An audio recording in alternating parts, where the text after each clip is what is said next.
अब पटियाल मतदान में आपकी कार की सरकारी ड्यूटी का परीक्षण करेगा। आजकल पटियाल को उसके दर्शक एक चिट्ठी बार बार भेज रहे हैं जिसमें लिखा होता है कि आपकी कार की चुनावी ड्यूटी लगा दी गई है, इसे दुरुस्त हालत में फलानी तारीख को फलानी जगह पर लेकर पहुंच जाए। आपकी गाड़ी का इस्तेमाल चुनाव ड्यूटी के लिए किया जाएगा। चिट्ठी मिलते ही प्राइवेट पर्सन के हाथ पैर फूल जाते हैं। किस्तों में गाड़ी ली है, अब चुनाव में चलेगी तो क्या होगा? सरकारी काम है, पता नहीं कैसे इस्तेमाल करेंगे, क्या करेंगे गाड़ी का, ऐसी चिंता बढ़ने लगती है। और ये चिंताएं बढ़ाने वाला भी है एक चिट्ठी का मजमून अब मैं आपको दिखाने जा रहा हूं। स्क्रीन पर अब आपके सामने वो चिट्ठी है। दिल्ली से सटे उत्तर प्रदेश के गाजियाबाद में ये चिट्ठी पहुंची है। ऐसी चिट्ठियां नोएडा और गाजियाबाद में 1000 से ज्यादा लोगों को मिली है। ट्रांसपोर्ट डिपार्टमेंट ने गाड़ियों की आइडेंटिफिकेशन की है और फिर जिला प्रशासन ने डिमांड लेटर भेजा है। फॉलोअप का काम लोकल पुलिस के जिम्मे है। चिट्ठी के बाद पुलिस का फोन खड़कते ही गाड़ी मालिक की धड़कन बढ़ जाती है।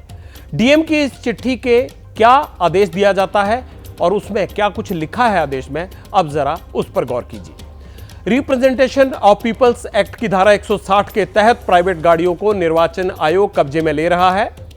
गाड़ी को दी गई तारीख पर पुलिस लाइंस में जमा करवाना होगा। गाड़ी की मरम्मत अपने खर्चे पर करवाकर दुरुस्त हालत में गाड़ी लाएं। गाड़ी में पेट्रोल और डीजल इस्तेमाल करने वाला विभाग या व्यक्ति भरवाएगा।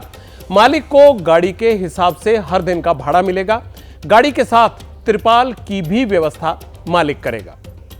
यह तो हुई बात चिट्ठी की, लेकिन लोगों के दिमाग में कई सवाल चल रहे हैं। क्या निर्वाचन आयोग प्राइवेट व्हीकल्स को यूं चुनाव के लिए इस्तेमाल कर सकता है? चुनाव ड्यूटी के लिए गाड़ी देना मजबूरी है या फिर इससे इनकार भी किया जा सकता है? और अगर कोई गाड़ी ना जमा कराए तो क्या होगा? ये सब सवाल उन लोगों के दिमाग में है जिनको गाड़ी को लेकर डिमांड लेटर आ रहे हैं। सवालों के जवाब के लिए हमारी टीम ने गाजियाबाद के संभागीय परिवहन अधिकारी केडी सिंह गौड़ से जानकारी लेने की कोशिश की। ये वही अधिकारी हैं जो अपने इलाके में चुनाव के दौरान परिवहन की व्यवस्था को देखते हैं।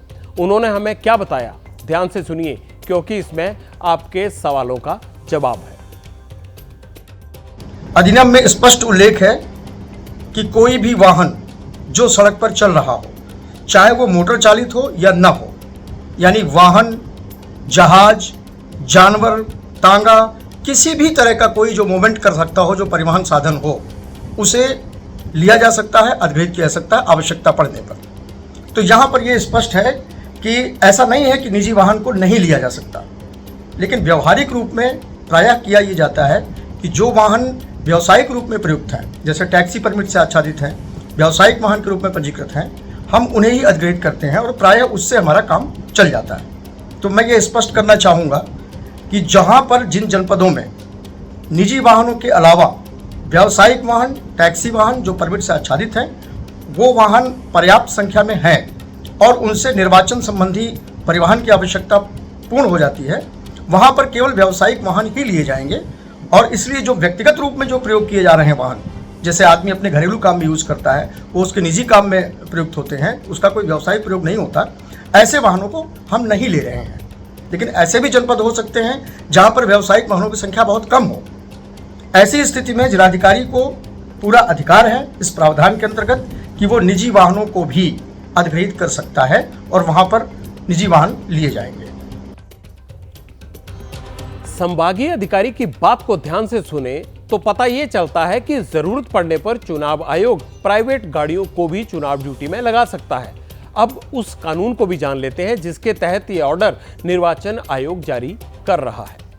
रिप्रेजेंटेशन ऑफ पीपल्स एक्ट की धारा 160 में यह साफ कहा गया है कि इलेक्शन कमीशन चुनाव के लिए किसी भी जगह और प्राइवेट वाहन की मांग कर सकता है। मतपेटियों के लाने ले जाने, पुलिस की सवारी या किसी अन्य ड्यूटी में इस्तेमाल के लिए वाहन, जहाज या जानवर को लिखित आदेश देकर अपने कब्जे में ले सकता है। इसके लिए 1 महीने के अंदर सरकार को ई पेमेंट्स के जरिए किराए का भुगतान करना होगा। अब सवाल यह बचता है कि अगर कोई आदमी अपनी प्राइवेट गाड़ी, जगह, जानवर और जहाज देने से इनकार कर दे या ना दे पाए तो उसका क्या होगा? जवाब के लिए पटियाला ने सुप्रीम कोर्ट के वरिष्ठ वकील श्वेता कपूर से बात की है। आप भी सुनिए उनका क्या कहना है। इसका जो आंसर है वो रिप्रेजेंटेशन ऑफ पीपल एक्ट में बहुत क्लियरली दिया हुआ है। उसमें सेक्शन 160 से लेके 167 तक क्लियर प्रोविजंस हैं कि वो ऐसा कर सकते हैं। वो अपने यूज के लिए कोई भी व्हीकल, चाहे वो कमर्शियल हो चाहे वो प्राइवेट हो, ले सकते हैं, और कोई भी प्रॉपर्टी, चाहे वो कमर्शियल हो चाहे वो पब्लिक प्रॉपर्टी हो चाहे प्राइवेट प्रॉपर्टी हो, ले सकते हैं। अब इसमें क्या ऐसा प्रावधान है कि अगर वो आपसे मांगे तो आप मना कर सकते हैं? नहीं, क्योंकि इसमें 1 साल की पनिशमेंट है अगर आप मना करते हैं तो। लेकिन इसमें एक सोल्यूशन है, अगर वो आपसे मांगते हैं तो आप उन्हें एक रिप्रेजेंटेशन दे सकते हैं, और उसके बिना और कोई चारा आपके पास नहीं है। लेकिन जब इलेक्टोरल प्रोसेस खत्म हो जाएगा तो इलेक्शन कमीशन और गवर्नमेंट आपका व्हीकल वापस भी कर देगी। लेकिन फर्ज कीजिए घर में एक ही गाड़ी है और कोई इमरजेंसी भी है या कोई और जरूरी काम आ जाता है। कई वजह हो सकती हैं। सरकारी ऑर्डर के बाद अगर कोई आदमी अपनी प्राइवेट गाड़ी चुनाव ड्यूटी में नहीं देना चाहता तो क्या करना होगा? इस सवाल के जवाब के लिए पटियाला ने पूर्व चुनाव आयुक्त ओपी रावत साहब से बात की। इसे आप बहुत ध्यान से सुनिए क्योंकि आपके लिए सबसे काम की बात है। ज़्यादातर गाड़ियाँ पैसेंजर व्हीकल या सामान सिक्योरिटी फोर्सेस के लिए वही गाड़ियाँ वो एक्वायर करते हैं और सुनिश्चित ये करते हैं कि उसका जो किराया है पूरा भुगतान समय से हो जाए ताकि जो जिसकी गाड़ी ली गई है उससे कोई नुकसान ना हो। जो इमरजेंसी व्हीकल्स होती हैं जैसे एम्बुलेंस है वो नहीं एक्वायर नहीं करते हैं। वो रुझान तो कोई नहीं है, लेकिन अगर वो अपनी ज़रूरत साबित कर सकता है कि उसे अपनी व्यक्तिगत ज़रूरत बहुत ज़्यादा है, इमरजेंसी है, तभी चुनाव आयोग उसको छोड़ सकता है। अब यह बात क्लियर है कि जरूरत पड़ने पर चुनाव आयोग प्राइवेट गाड़ी की चुनावी ड्यूटी लगा सकता है। हालांकि अगर वजह जेन्युइन हो तो बचाव के तरीके भी हैं। सरकार गाड़ी के बदले किराया देती है। वैसे ये बात भी सामने आई है कि कमर्शियल गाड़ी खत्म होने पर ही प्राइवेट गाड़ी की ओर हाथ बढ़ाना चाहिए। ऐसे में पटियाला का मानना यह है कि समय बदल चुका है। आज देश में ऐप बेस्ड ट्रांसपोर्ट सर्विसेज की भरमार है।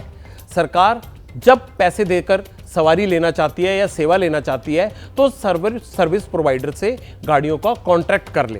प्राइवेट आदमी की दिक्कत खत्म और गाड़ी खोजने के लिए सरकार का झंझट भी।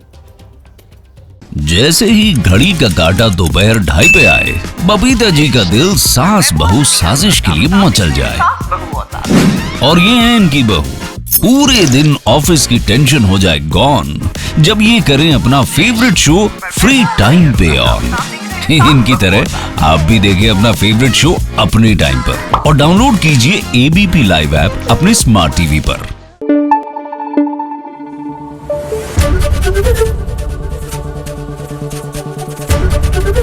एबीपी न्यूज आपको रखे आगे।